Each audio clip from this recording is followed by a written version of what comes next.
Hey everyone, this is Jeremy Schiefling with Khan Academy. Thank you so much for joining us today. I'm super excited for a really action-packed session today. And I think this is a very timely session as well as we head into the last month of an incredibly tough year. I think one of the things that 2020 has taught us is even in this moment of social isolation, how much we need each other, how much we need partners and collaborators in our lives. And that's why I'm so grateful in this moment of gratitude for our partners at Headspace, because as much as we at Khan Academy love to focus on academics and scholastic development, we also know this year is about that more holistic idea of serving your students. How do you make sure that their social and emotional needs are met as well as your own as educators? And so that's why I'm thrilled to introduce you to two rock star presenters from Headspace. First, we have Sam Snowden, who's a mindfulness facilitator who specializes in supporting students and teachers. So has worked with tons of folks exactly like yourselves for years at this point, and has actually worked directly with elementary schools, with principals, with educators across the world. And she's joined by Alice Nathu, who's the head of social impact at Headspace. And what she does there is a larger portfolio that also includes Headspace for Educators, which is an amazing program, if you haven't checked it out already, which basically gets you all the power of Headspace for free, just for doing the great work that you do as an educator. And Alice will share more about that in a little bit. In the meantime, before we dive in, I want to answer sort of three housekeeping questions that typically come up. Number one, in true webinar fashion, yes, the session will be recorded and you will get a copy of it automatically in your inbox right after the session. Number two, as educators ourselves, we want to make this super interactive.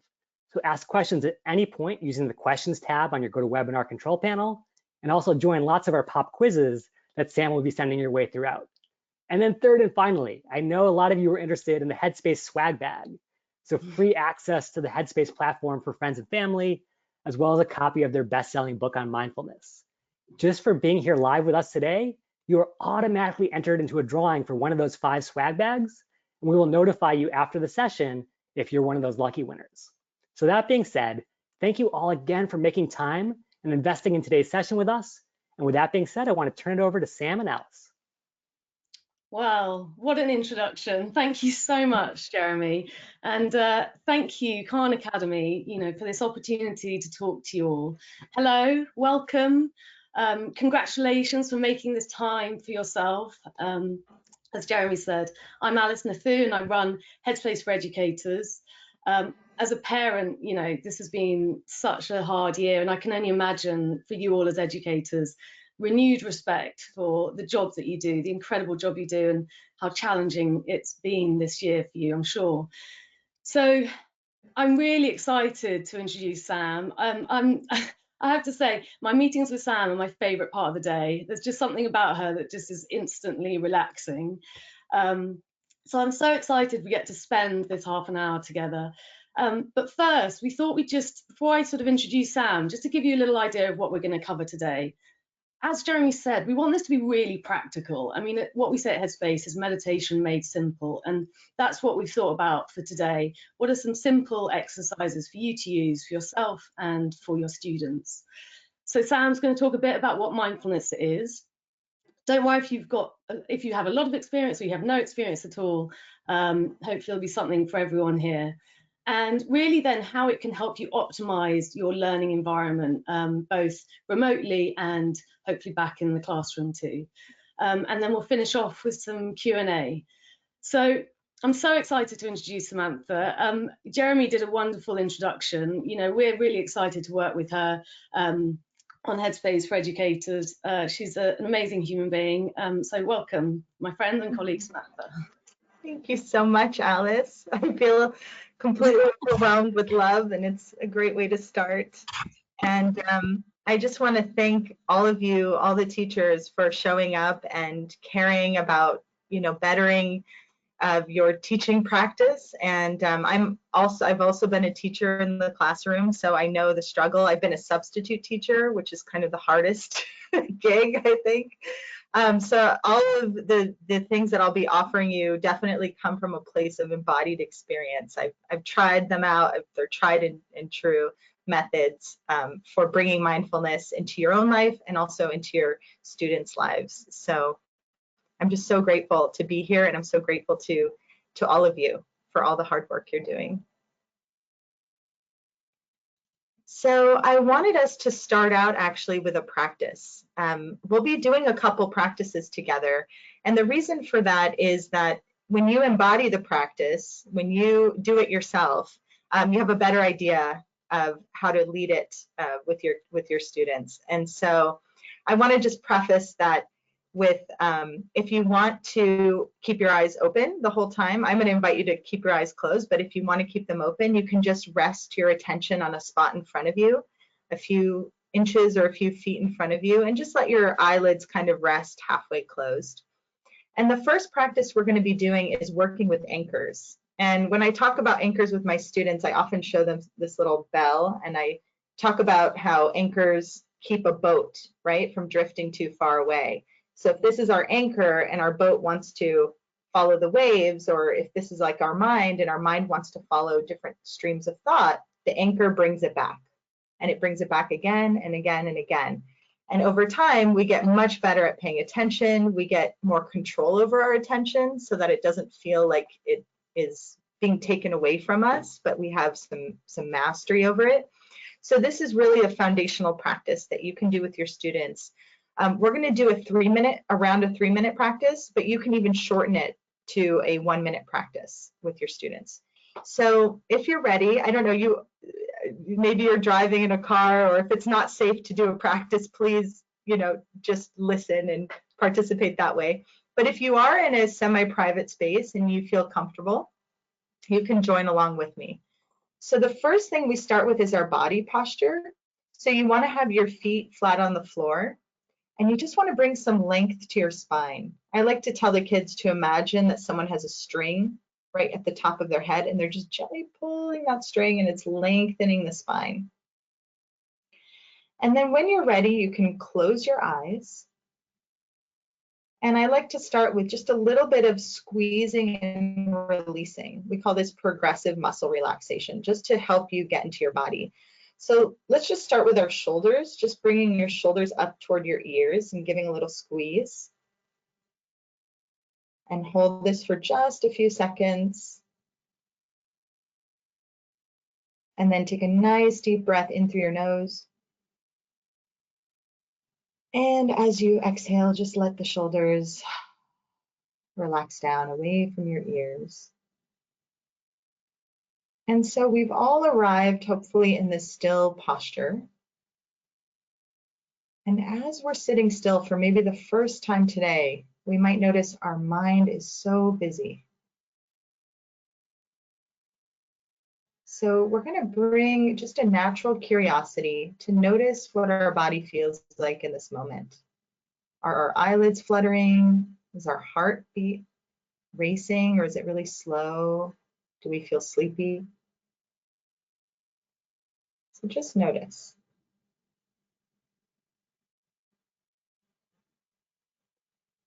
And then you're just going to start to take a couple deep breaths, feeling your belly go out and in as you breathe. So let's breathe in through our nose and out through our nose. You can think of the words breathing in, breathing out. And then imagine it as a whisper, breathing in, breathing out. And now just hear it as a whisper in your mind.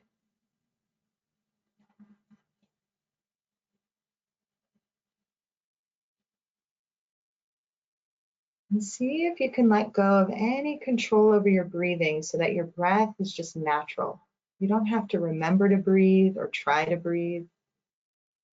Breathing will just happen on its own.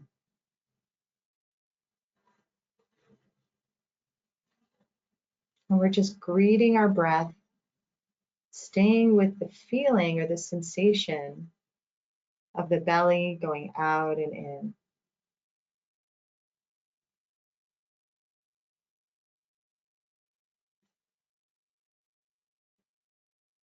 And if your mind starts to drift away, just like the boat drifting away on the waves, just label your thinking as thinking or planning, or maybe noticing sounds.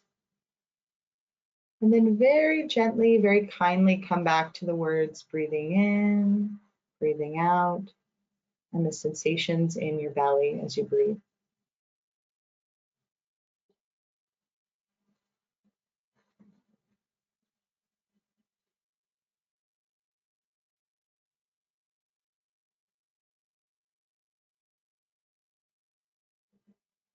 And before we end our practice, see if there's one thing that you noticed today about your breath that you never noticed before.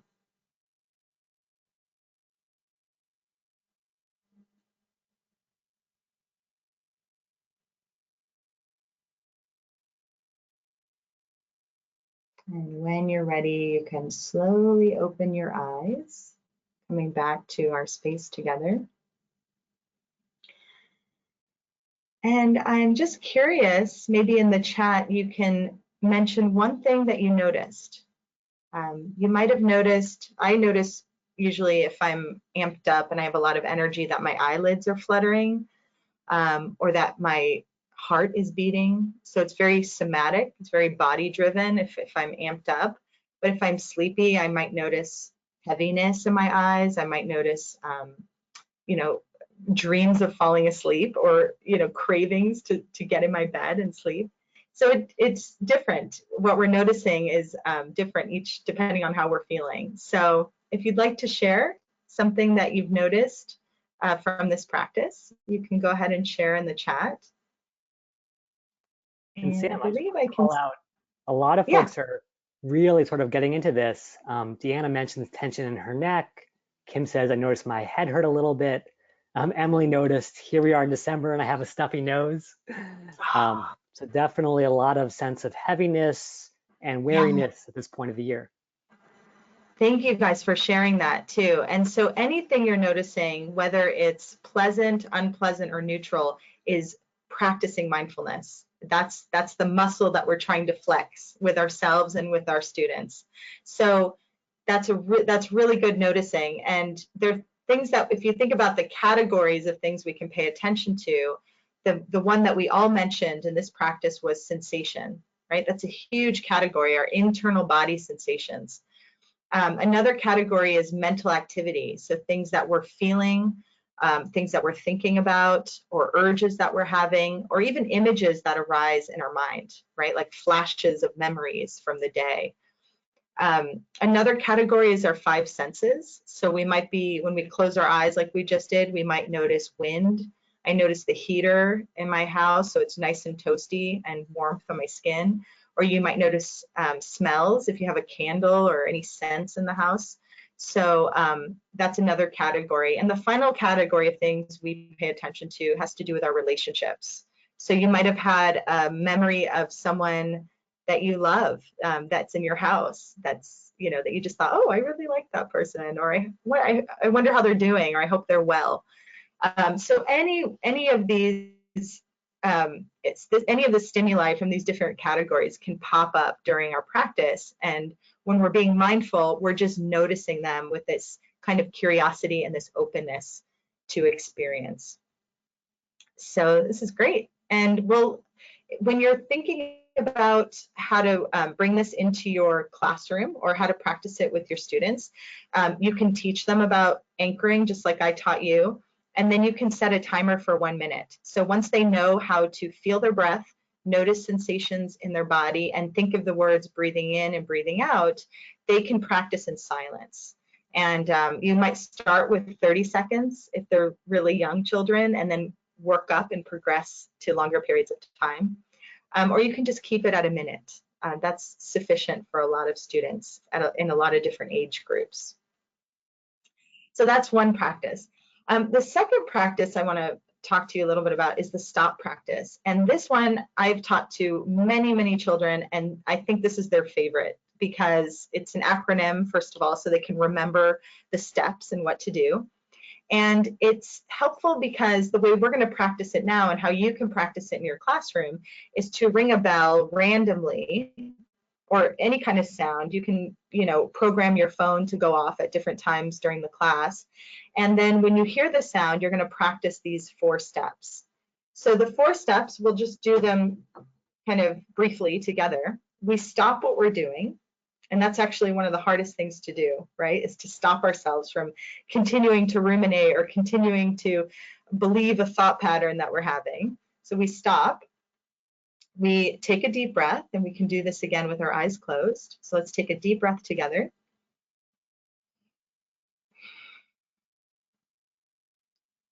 And then we just observe. And for this activity, I'm going to have us observe one thing in each of our senses. So let's start by observing a sound, just listening to a sound we can hear. Let's notice a smell, a scent.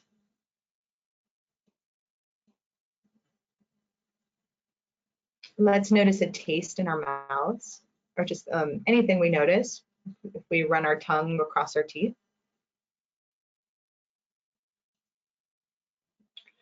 Let's notice the feeling of our clothes against our skin. So the insulation of our shirts or our sweaters. And just the feeling of being supported by whatever surface you're on, the weight of your body. And finally, as we open our eyes, just look around you and notice something beautiful or something that you're grateful for. Something that you're really glad you have in your personal space.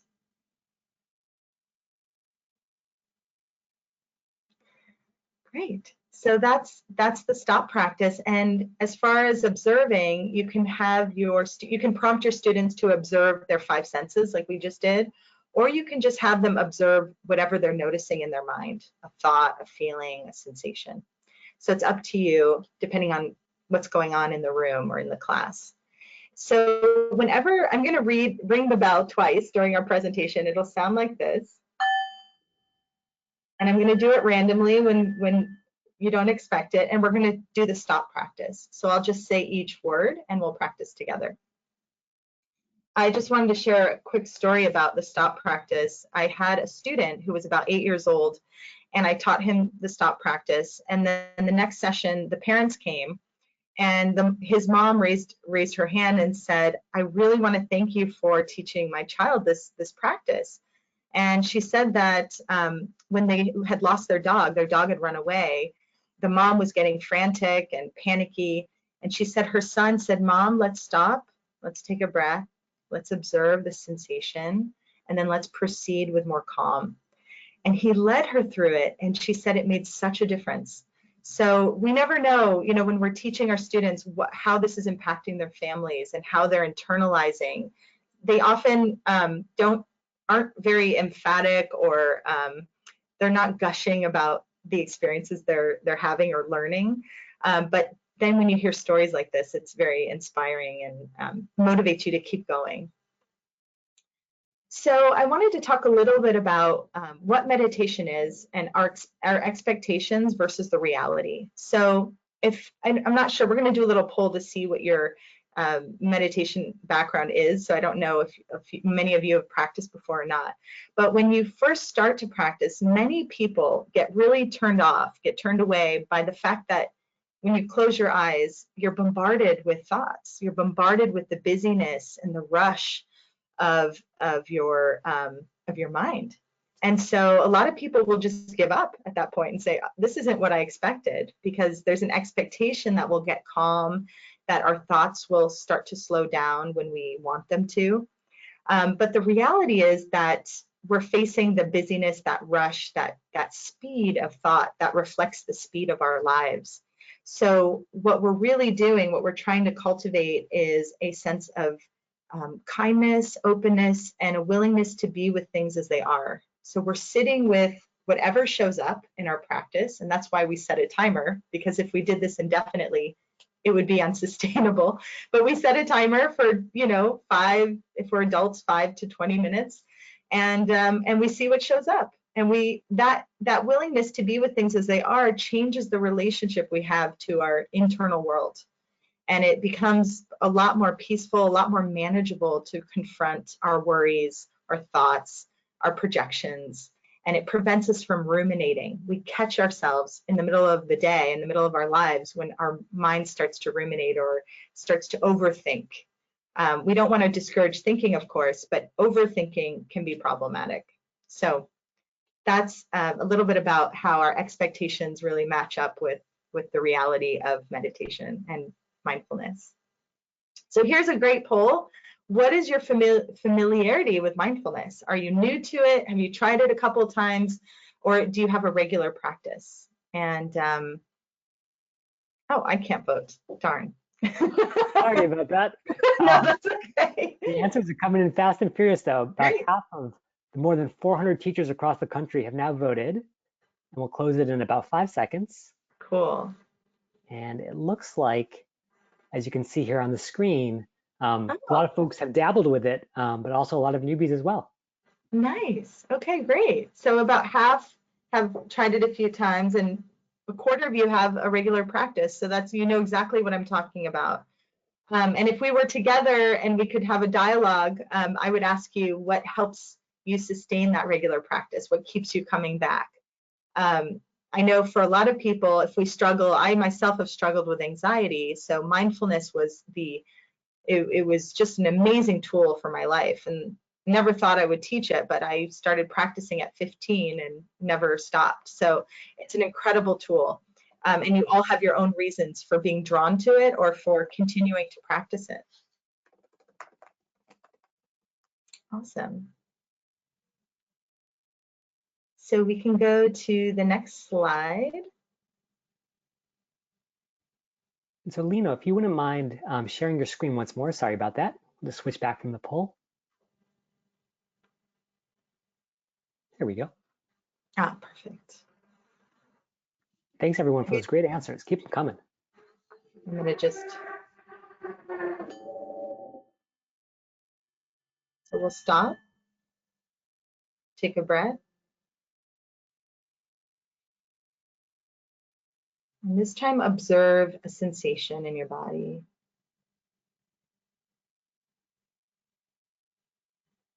Maybe your hands or your face. And then we'll proceed. Nice. So what is mindfulness? To those of you that have not tried it before, or maybe only once or twice, mindfulness is this way of being that we actually naturally have. It's a propensity we have. We don't have to learn it like we would need to learn math. But it's often not accessible because we're so busy, or it's very hard to cultivate deeply because it's like for the reasons I mentioned, that there's this little learning curve we have to get over to really rest in the practice. So a quick definition of it is that it's our ability to be present and attentive with openness, curiosity, and a kind mind. So building that relationship of kindness and openness to our experiences, and being willing, like I said before, being willing to show up however you are, right? Like showing up to yourself and witnessing what's coming up however it shows up. So there's a lot of acceptance. And when we accept what's happening, we're not rejecting it, because the rejection is what causes us a lot of stress. Trying to change, trying to get to a certain mindset that we want to get to can produce kind of this inner conflict that becomes unsustainable and kind of zaps us of our energy. All right, so why do we practice mindfulness? I think when I think of teaching in the classroom, I think of these moments I've had where I've become a different person, especially with students in classrooms where there was just no interest when I was a substitute teacher and people expected to have a day off. And I would get so agitated and so upset. And if I didn't have my mindfulness skills, I think I would have turned into someone that I didn't even recognize. I would have probably, screamed or hit a table or something really, really drastic, because there's so many moments where there's frustration. But if we think about using it as a stress management tool in the classroom, we're stopping to notice, we're taking a moment to notice what's going on within us. And just the acknowledgement of that sensation, that thought, that emotion helps it to settle. Just the pure acknowledgement of it. We don't have to do anything more than that most of the time. And that allows us to stay resilient and to meet our students with more calm and to meet them with more bandwidth, which makes the teaching profession a sustainable one instead of one where you get burnt out. in the course of a year or two. It also helps our physical health. So it increases our immune system. It strengthens our immune system. It's correlated with longevity, and that has to do with telomeres, which are the little strands at the end of these little like frills at the end of our DNA strands that deteriorate over time. So studies have shown that it keeps those telomeres intact for longer periods of time. And it also helps prevent cardiovascular disease and inflammation in our body. So it has tremendous health benefits, not to mention sleep, duration, and quality of sleep. And then for our students, it's giving them this tool to focus and to be able to regulate their attention so that when they feel their attention drifting away, they have a strategy. I often ask children I work with, who's ever told you to pay attention? Raise your hand. And then my follow-up question is, who's ever taught you how to pay attention? And there are no hands, right? Because it's something that if we're not taught, we don't really know how to do. Some of us are naturally better at it, and most of us, I'd say, are not great at it. And it's also a tool for emotional regulation. So when we notice an emotion that we're having and we're able to discern it, right? We're able to finally discern between frustration and anger, for example, or worry and regret. When we give kids this vocabulary to explain or name or label how they're feeling, again, that the intensity comes down and they stay in that zone of resilience, which allows them to bounce back and actually resume learning, because learning will temporarily pause or stop if the emotion is too intense.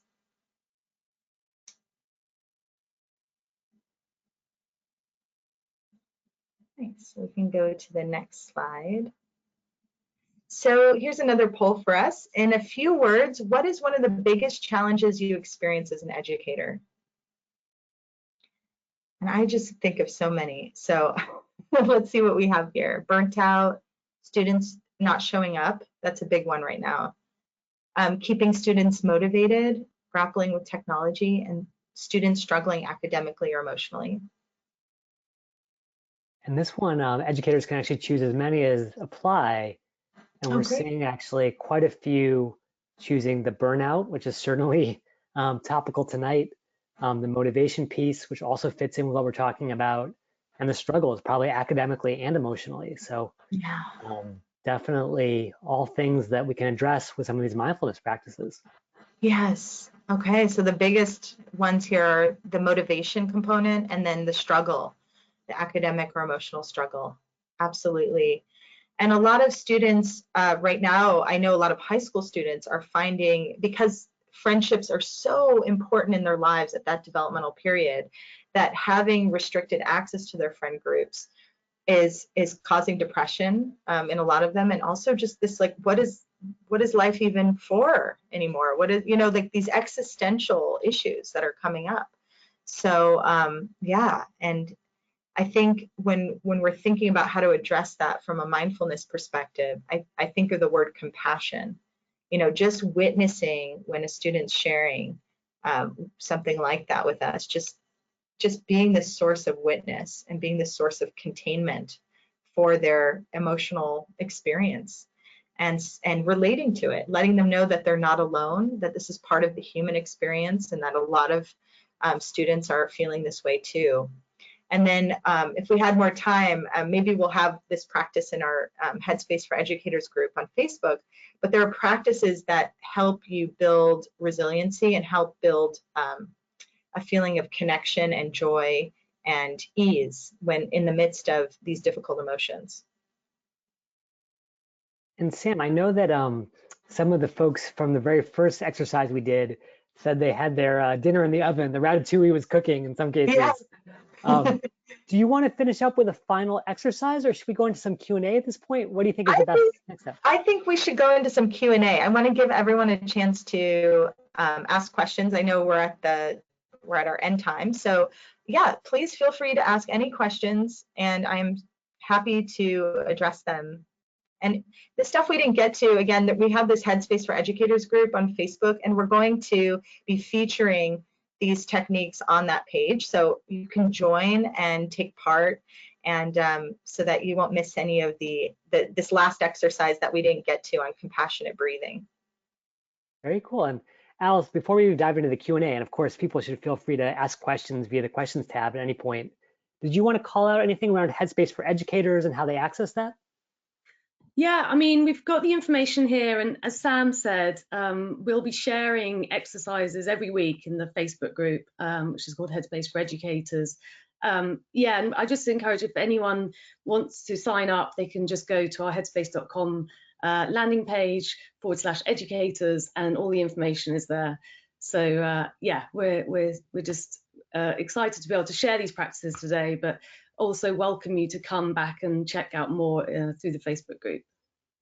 That's awesome. And again, like super generous in any year, but especially pertinent in this one. So thank you all for sharing that so broadly across the world. Lots of questions are coming in. And so I want to start with one that Kelly had asked at the very beginning of the session, Sam, which is, all of this is awesome in a teacher-led way. She can really imagine using it with her students. But are there practices that you can help your students with to do on their own? So they sort of take that learning and make it part of their own practice, even when the teacher's not there. Absolutely. That's such a good question. And I think I would say to start with anchoring.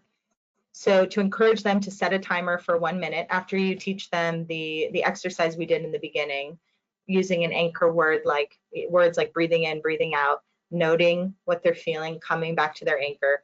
Just that simple practice is going to help them develop mindfulness as a trait, as a kind of default way of relating to their internal experiences.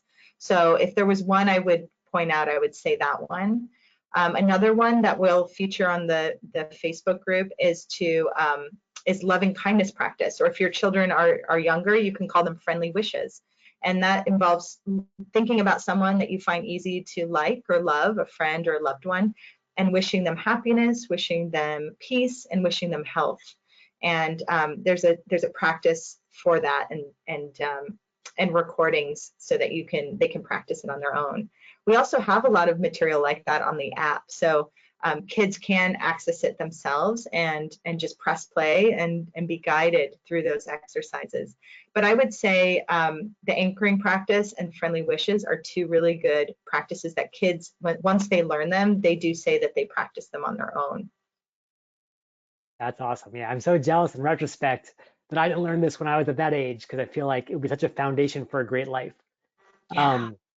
It's sort of a companion question, very much speaking to the reality of 2020.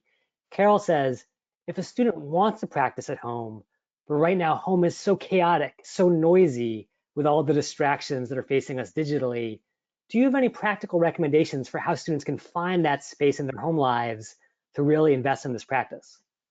Absolutely. Yeah. So, I mean, one way it might be really cold wherever wherever you are. So outside might not be accessible. But if it is, going outside and just starting the day with 5 senses. I do this myself. Like I'll sit on my stairs outside and I close my eyes. I feel the sun on my face. I take in a deep breath and I just tap into each one of my 5 senses and end with gratitude. I ask myself, what's one thing I'm grateful for? So that's a very easy, accessible practice for them to do. And I think what I'm speaking to is the fact that it's important to emphasize to students that 1 minute is enough. Even if it's a reset button, and it's a way of setting the tone for your day. So they don't need to carve out large periods of time or find an hour of quiet somewhere in their house. They can just find a little spot, maybe even in their bed, just sitting upright in their bed before they get up and start the rest of their day, to do 1 minute of breathing with a timer on their phone, or even lying down before they fall asleep. A lot of kids use the app and guided meditation just to fall asleep, because their minds are so busy at the end of the day that it's incredibly difficult. So those are some recommendations. I think most kids have a bed of their own, and that's like a sacred space for them. So encouraging them to do practices in the morning or before they fall asleep can be really helpful for that. I love that. And I think that'll resonate. Oh, go ahead, Alice. My apologies. I was just going to add, it's such a great suggestion. We see the Sleepcast being used a lot by young people. And I think if, obviously the app is free for teachers, if any of your students want to access the content, there's a lot of free content on YouTube as well as on the website, which we've made available to everyone this year, especially since COVID hit. So there's plenty of free resources there as well, even if they don't have access to the full app. So I'd encourage them to go to those other channels too. That's awesome. Okay, so the next couple of questions are about some of the resistance that educators have gotten trying to bring mindfulness into the classroom in the past. Mary and others have referred to the parental resistance, which sometimes is based in a religious sort of objection of, hey, doesn't this sort of go against my own spiritual beliefs? Is there a conflict there? Have you heard any kind of complaints about that from parents that you've worked with? And how can an educator do that delicate dance? Such a great question. Yes, actually, when I first started teaching it, I was just in schools. I was working for nonprofits and I was in schools, and I would just do it on the fly. I would say, okay, I see that these kids need emotional regulation skills, so I'm just going to do it. And one time I had a parent withdraw her child from my group because of what you just said, these religious reasons. She was worried that it was conflicting with her religion, and it brought up a lot of fear for her. At the time, I didn't really know what to do. I was in my early 20s, and I was very surprised that it was being viewed that way. But over time, I started to realize how it can be viewed in a threatening way, like this is conflicting with my religious practice. And a lot of religious practices have their own contemplative format, right, through prayer or in other ways. So what I would do now, I mean, if you can talk to parents, invite them to participate in the practice and kind of see it as a new experience with curiosity. Let them know that it's not a religion, that there's a lot of, and you might even provide them with the scientific research that you can find really easily. I mean, it's all over the internet. But bringing it back to the brain, bringing it back to the neuroscience and how this is helping their child with attention and focus and how secular it is. And that it actually, I've told some people I've worked with who are, devoutly Christian or devoutly Jewish, that these practices can actually enhance your connection to your religion. They can actually help you go deeper into prayer or connect with readings or teachings that you find so deeply meaningful in your life. So those are just some suggestions of bridging that gap, bringing in the science, inviting them to practice with you with their child, and encouraging them to use it as a tool. And also reminding them that it's part of it's a natural capacity we all have. We're just strengthening that capacity with practice. I love that. Well said. And I think the sort of flip side to that question is from the student perspective. I remember when I was a teacher, I would get lots of questions like, Mr. S, why do we have to learn this? Why does this matter? And I can certainly imagine students asking those questions about mindfulness. Maybe if they're younger and they don't quite understand the neuroscience implications, what could you tell a student to get them really excited about this practice? Yeah, so it depends on their age.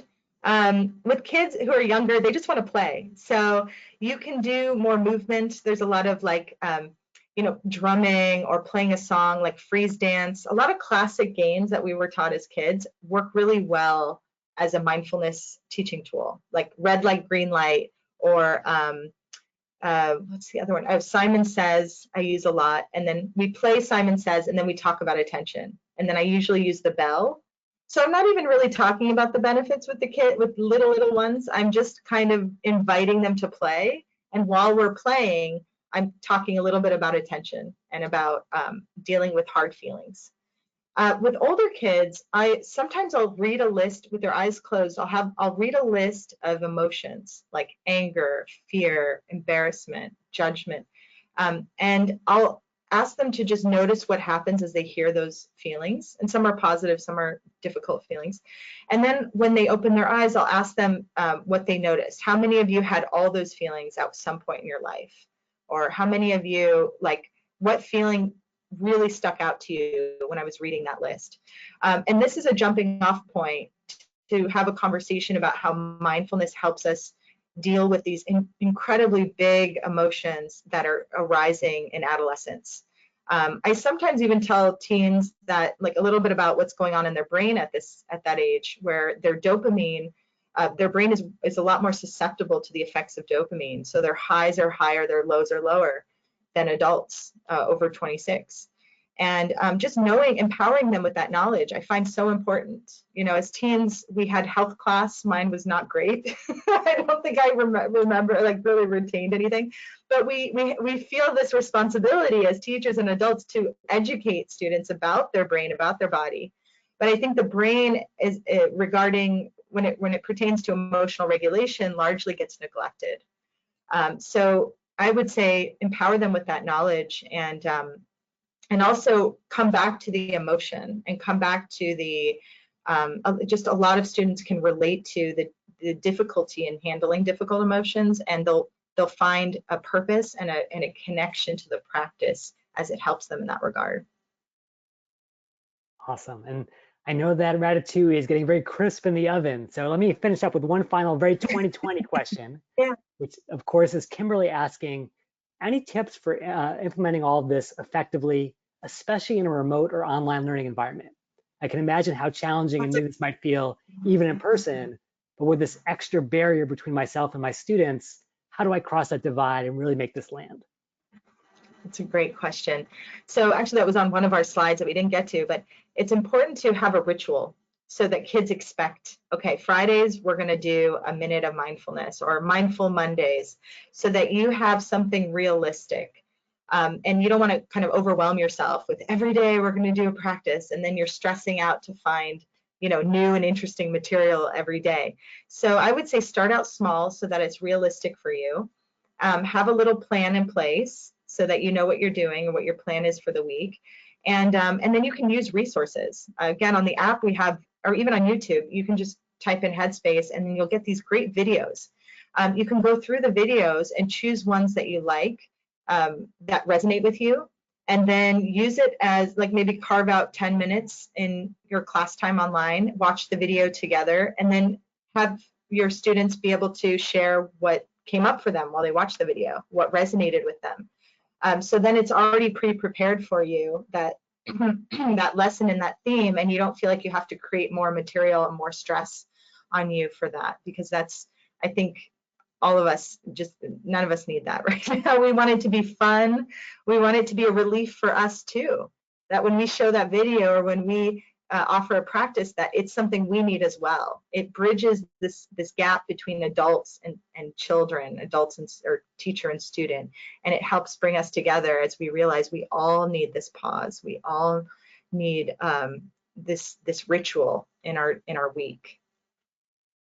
Wow. No, I love that. And I think I'll actually give Danielle the last word here. She says, thank you so much for your time and creating this lovely space. I can't wait to use Stop with my students. And I saw so many other comments like that throughout the session. So I know there's going to be a lot of more mindful classrooms and students and educators starting tomorrow morning. So on behalf of the entire Khan community, I want to thank the full Headspace team, Sam, Alice, Lino, who's been running the slides behind the scenes, making this possible. Thank you for the swag bags, which we'll announce after this. And thank you for Headspace for Educators, which, as you mentioned, is free at headspace.com/educators. One last little request of all the audience members before we go back to our ratatouille is you will get a 3-question survey that pops up right after the session. Please let us know what you thought, what was useful. And if you'd like to have Headspace come back and do other sessions, let us know as well, because we can always use that for future programming. That being said, a huge thank you to everyone for investing your scarce time with us tonight. Hope it was well worth your while. And thank you, Sam, Alice, and Lino, for sharing your expertise and your wisdom across the country. Thank you all so much. Thank you, Jeremy. Thank you, Jeremy. Good night, all.